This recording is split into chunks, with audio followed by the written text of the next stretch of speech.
unfortunately, the transmission system hasn't kept up with the wind, and the transmission system is actually very constrained to get that wind. When the wind's blowing, it's all the wind is blowing, and so we've seen a lot of fair amount of transmission constraints, which transmission constraints mean basically the prices that you're getting for the power that you're selling out of the wind gets suppressed, and so you're not getting the full value of the wind. I don't know. I mean, I think they're trying to look at what is, there's some new transmission lines that are in the works that are actually going to come online over the next couple of years that are going to help that. I know the one that you're talking about is one of those projects.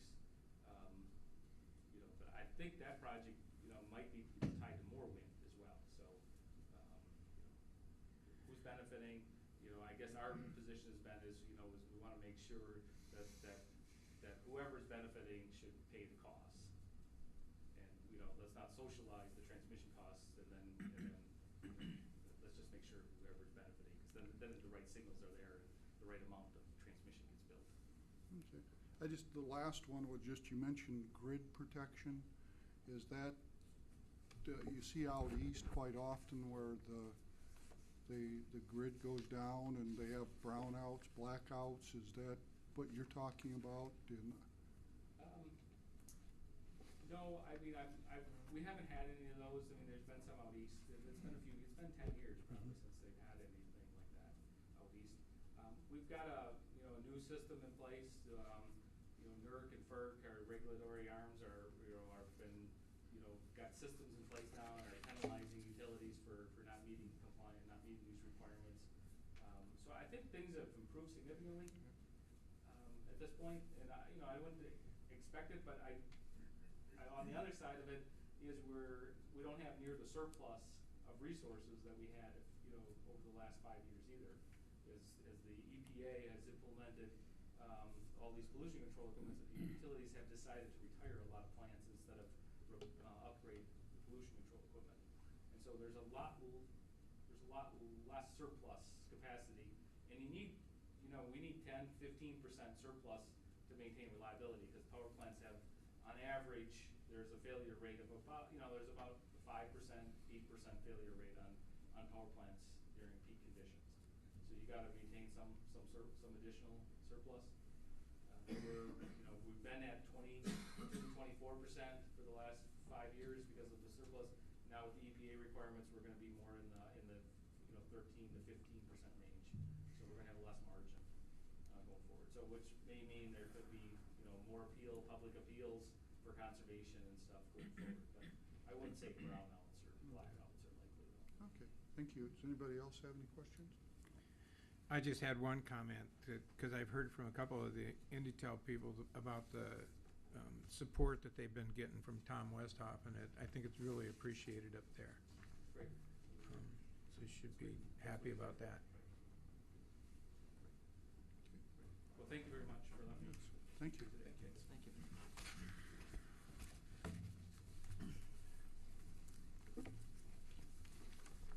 Hey, Richard, you are on.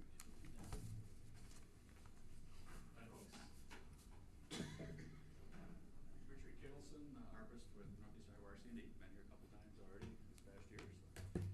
Finally, we have a completed inventory for you. And I think we've done a pretty good job with it. Barb, is this all in their screens, the whole thing?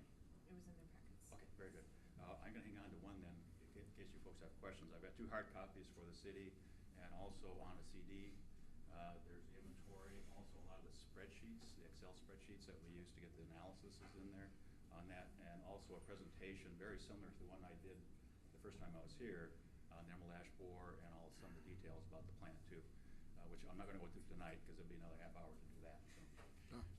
We don't want that. Sorry. We're good. Let's have the condensed version. Okay. Yeah, this is the condensed version. I like that. Yeah. very, very concise, I hope.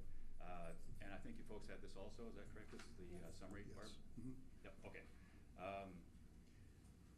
At first I got a confession to make. When my GIS person and I were reviewing the trees and everything in the town, we realized that I missed about 4 or 5 sections of blocks here and there. So I came back this late summer and I picked those up. So now we have a revised total There's 2,393 trees in the city property, over 65 different species. The important ones are right at the top of that list, the 12 most common tree genus. 40% of your trees are maple, which is not a concern now, but considering the possibility of this insect called the Asian longhorn beetle, it's one that attaches to maple trees. It's been found in like Boston, Chicago area, but they've been able to get rid of that one. The bad news is it attacks all the maples, so now the recommendation is we have no more than 20% of any one particular species, or genus, genus. So the maple, within the plant here, it's recommended don't plant any more maple for quite a while. Get your other species and genuses up. The ash, the one we're all concerned about right now, 15% of your trees are ash, 366 trees. It's a lot to deal with. I won't go through the rest of them. You've got it in front of you. All the 2,393 trees, they provide $469,000 in benefits, average of $196 per tree. And that's important when you're considering, should we save some of the ash? Should we let them all go? Just what are these ash doing for us? Part of that depends where they're at and how big they are, things like that. Benefits include the energy savings, part of this gentleman's presentation.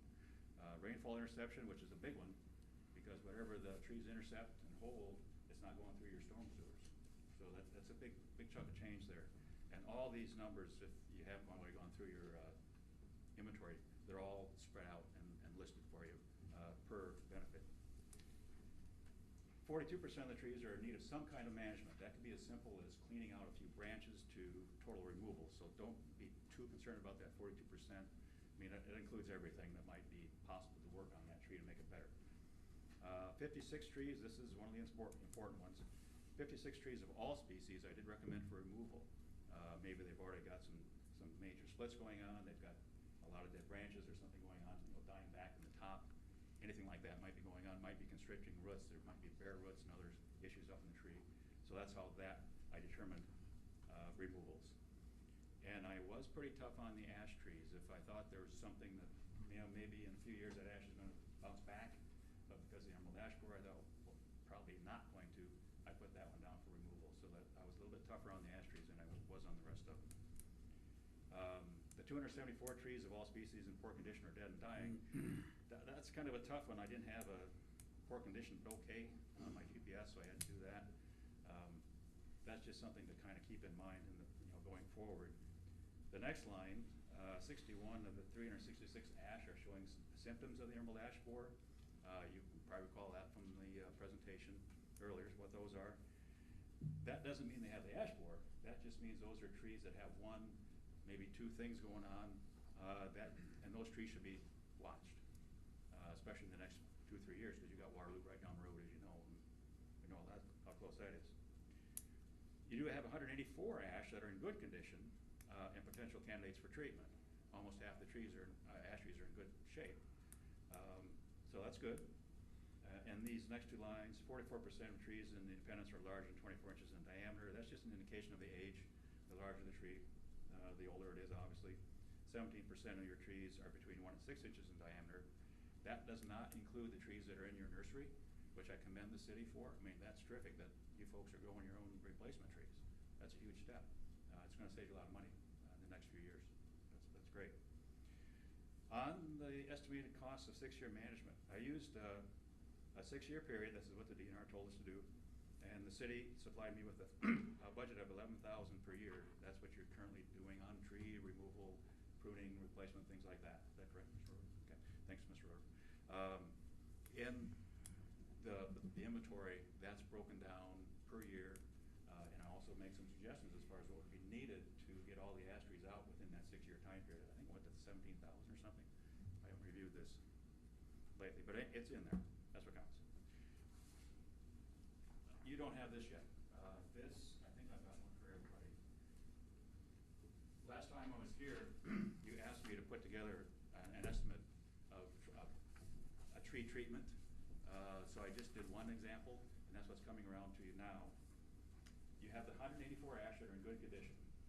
Not all of those are going to be, let's say, eligible for treatment. They might be under a utility line. They might be in a bad, poor location, whatever, might not be worth going after to save them.